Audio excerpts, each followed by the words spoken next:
আচ্ছা, আধুনিক যুদ্ধ বললেই আমাদের মাথায় কি আসে? স্টিল ফাইটার জেট, ভয়ঙ্কর সব ড্রোন আর স্যাটেলাইট থেকে নিখুঁতভাবে হামলা করার মতো মিসাইল, 32 তাই না? seconds into the কিন্তু flight. জানেন কি, ইরানের সবচেয়ে বড় প্রতিরক্ষা ব্যবস্থাটা কোনো হাইটেক অস্ত্র নয়, বরং সেটা হলো কোটি কোটি বছর ধরে তৈরি হওয়া তার নিজের ভূপ্রকৃতি।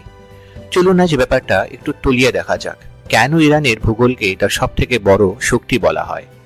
প্রশ্নটা তাহলে এটাই দাঁড়ায়, একদিকে 21 শতকে অত্যাধুনিক সামরিক প্রযুক্তি, আর অন্যদিকে লক্ষ লক্ষ বছরের পুরনো পাহাড় পর্বত।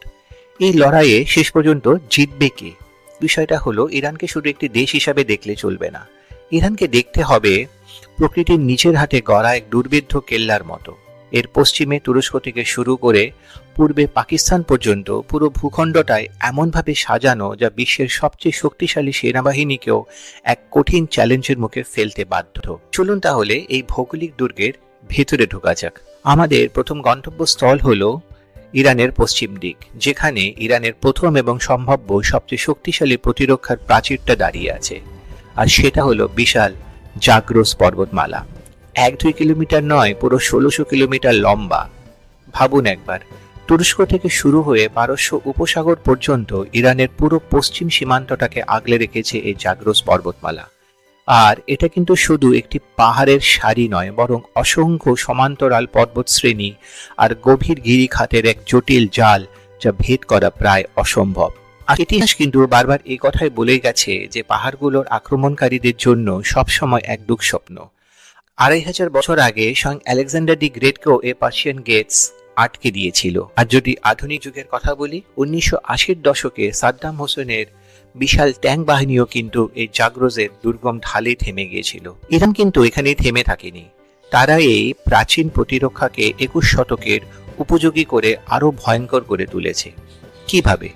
তারা এই পাহাড়গুলোর গভীরে তৈরি করেছে মিসাইল সিটি, মানে বিশাল বিশাল সব ভূগর্ভস্থ বাংকার আর টানেলের নেটওয়ার্ক, যেখানে তাদের সবচেয়ে গুরুত্বপূর্ণ ব্যালিস্টিক মিসাইল আর ড্রোনগুলোকে লুকিয়ে রাখা আছে।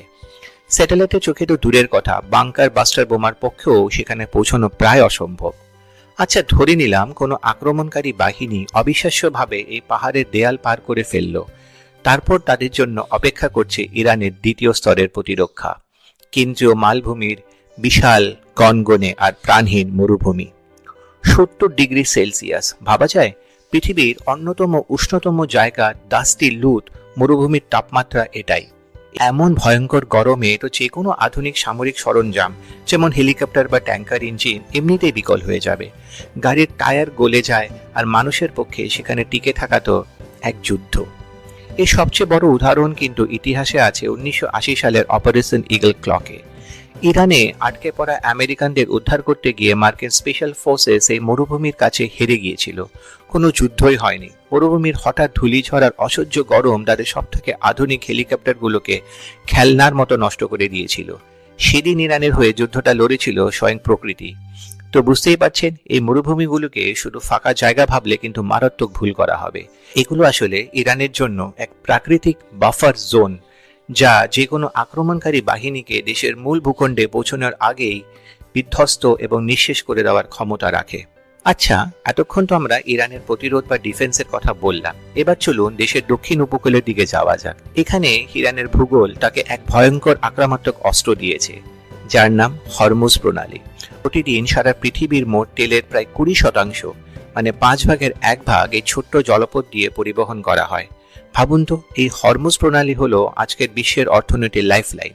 এটা বন্ধ হয়ে গেলে গোটা বিশ্ব অর্থনীতিতে ধস নামবে। এখানেই ইরানের স্ট্র্যাটেজিটা খুব ইন্টারেস্টিং। ওরা আমেরিকার মতো বড় বড় এয়ারক্রাফট ক্যারিয়ার বা ডেস্ট্রয়ার দিয়ে যুদ্ধ করে না। তার বদলে ওদের কাছে আছে হাজার হাজার ছোট কিন্তু খুব দ্রুতগামী অ্যাটাক বোট, অ্যান্টিশিপ মিসাইল আর সামুদ্রিক মাইন। ওদের লক্ষ্য কিন্তু প্রচলিত নৌযুদ্ধে যেটা নয়, ওদের আসল লক্ষ্য হলো দরকার পড়লে এই জলপথটাকে পুরোপুরি বন্ধ করে দেওয়া।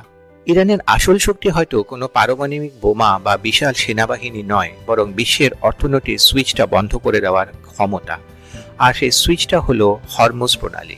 ভূগোল যে শুধু যুদ্ধের ময়দানেই কাজে লাগে তা কিন্তু নয়, এটা আন্তর্জাতিক নিষেধাজ্ঞার বিরুদ্ধেও এক বিরাট অর্থনৈতিক ঢাল হয়ে উঠতে পারে। চলুন দেখি ইরান ঠিক কিভাবে এই কাজটাই করছে। এক নতুন বাণিজ্য পথের কথা শোনা যাচ্ছে, নাম international north south transport corridor. সহজ করে বললে এটা ভারত থেকে রাশিয়া পর্যন্ত এক নতুন রুট, যেটা যাবে সরাসরি ইরানের মধ্যে দিয়ে। মানে এটা ব্যস্ত সুইচ ক্যানেলের এক দারুণ বিকল্প হতে চলেছে। এর মাধ্যমে ইরান যে শুধু নিষেধাজ্ঞা এড়াতে পারবে তাই নয়, বরং নিজেকে এশিয়া ইউরোপের বাণিজ্যের এক অপরিহার্য কেন্দ্রে পরিণত করতে পারবে। মূল ব্যাপারটা হলো ইরান নিজেকে বিশ্ব বাণিজ্যের চালে এমনভাবে জড়িয়ে ফেলেছে যে তাকে চাইলেও আর আলাদা করা প্রায় অসম্ভব হয়ে পড়বে। তখন তাদের উপর কঠোর নিষেধাজ্ঞা দেওয়ার মানে হলো পুরো বিশ্বের সাপ্লাই চেনকে আঘাত করা। দিনের শেষে আমরা আবার সেই প্রথম প্রশ্নটাইতেই ফিরে আসি।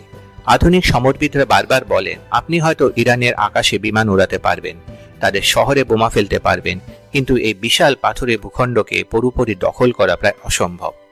কারণ ইরানের ভূগোল তো শুধু মানচিত্রের কয়েকটা রেখা নয়, এটা এক জীবন্ত চিরন্তন শক্তি। ভিডিওটি ভালো লাগলে লাইক করুন, সাবস্ক্রাইব করুন। নমস্কার।